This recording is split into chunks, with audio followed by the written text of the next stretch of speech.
একটা হাদিস একজন মানুষের জীবন পরিবর্তন করতে পূর্ণাঙ্গ সক্ষমতা রাখে, যদি তা মুস্তাফা থেকে হয় আর যদি তা আপনি গ্রহণ করেন সাল্লাল্লাহু।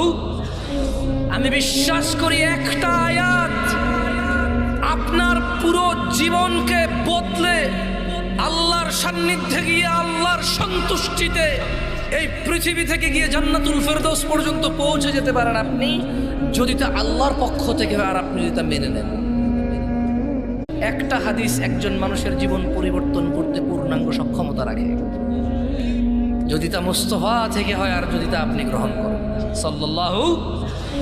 আমি বিশ্বাস করি একটা আয়াত আপনার পুরো জীবনকে বদলে আল্লাহর সান্নিধ্যে গিয়ে আল্লাহর সন্তুষ্টিতে এই পৃথিবী থেকে গিয়ে জান্নাতুল ফেরদৌস পর্যন্ত পৌঁছে যেতে পারেন আপনি, যদি তা আল্লাহর পক্ষ থেকে হয় আর আপনি যদি তা মেনে নেন।